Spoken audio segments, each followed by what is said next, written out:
And before we start, I would like to remind you that for more detailed information and communication with us, you can go to our knowledge base and join our social networks and Discord.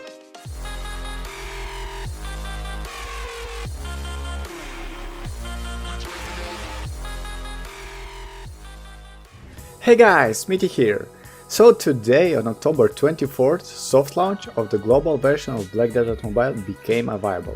More details about soft launch and its features could be found in one of our videos, and also the stream that I did right after the start. I will share a link in the description for this video, don't miss it. If you are not a happy resident of any country where the launch started, so am I actually, but still want to play, I will tell you how to do it. I remind you that the possibility to play will be available only for users of Android devices or PC through the emulator. iOS users will be able to join the game in December on global version launch.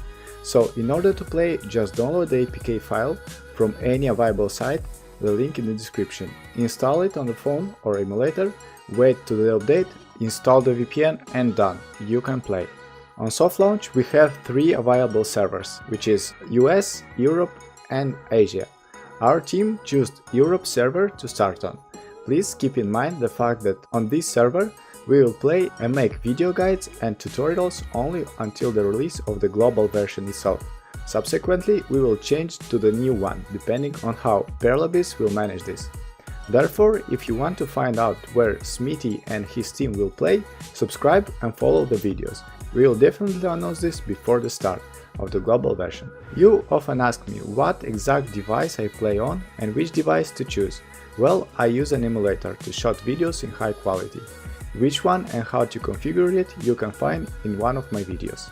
I think it will also be useful for iOS users, if they want to test the game before the global launch. Otherwise, the game is pretty well optimized and it will work even on low settings on most devices. After choosing the server, you need to enter a family name. This name will be seen by other users on your server and will be shared for all of your characters. If the name you choose is free, you can proceed to create your first character. As I said in previous videos, at the start we will have only 5 classes available and 3 free slots to fill them up. Additional slots can be bought in the game store for game currency, which can be bought with real money or obtained through the game process. The price is not high, so my advice is to buy more slots and try all characters to see what fits the best for you. Also, the twins in this game play a very big role, and you need to develop not only the main character, but your alts too. Keep in mind that such content will not be available soon, so at the beginning I advise you to focus on one main character if you want to reach the top.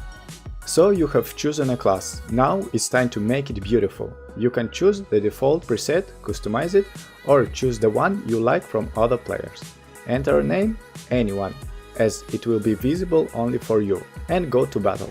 The game starts with a little explanation, and right after you will begin your journey with the main quest chain that will teach you the basics of the game and tell the history of the world.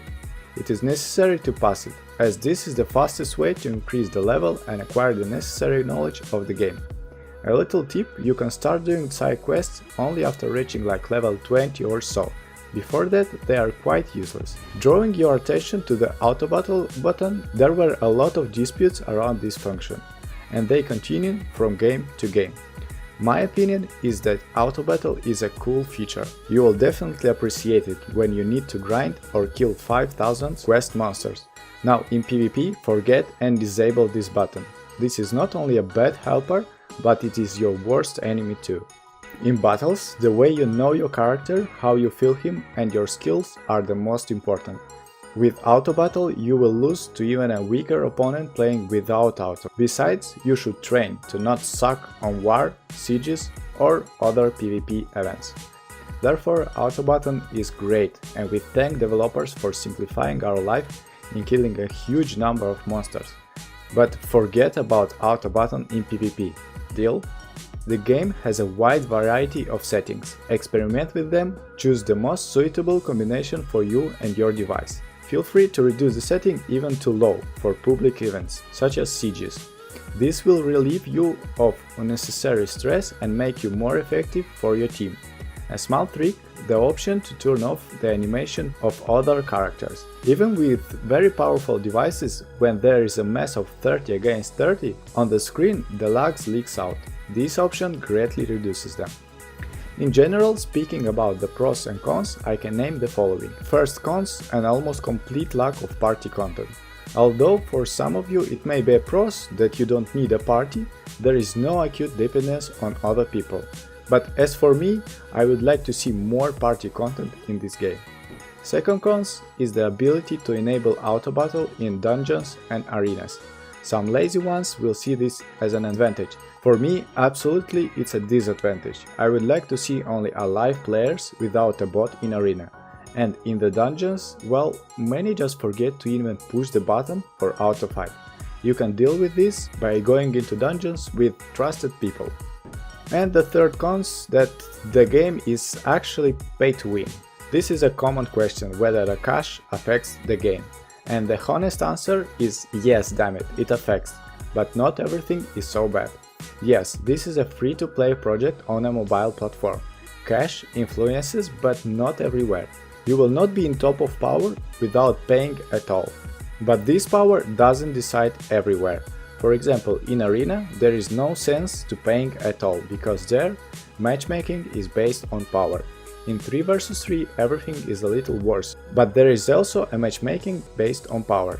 And after all, skill is more important. In sieges, our guild often left no chance against stronger guilds based on CP of guildmates. Again, the skill is more important. In the open world, everything is different, but there will be a lot of players on servers, and if you play wisely every day, you can be sure that a bulk of the players will be behind you and not ahead. Now about the pros. First one are graphics. Although not everyone likes it, the unique development engine has not yet met any competitors, at least for me personally. Second one is the interesting PvP. Are you tired of 3 skill arenas, missing the good battles with strategy, tactics, and the search of weaknesses and mistakes of the enemy? This game is for you. The third pros is a huge variety of activities in the game. PvP, PvE, a personal fort, and a bunch of other content that we talked about in previous videos.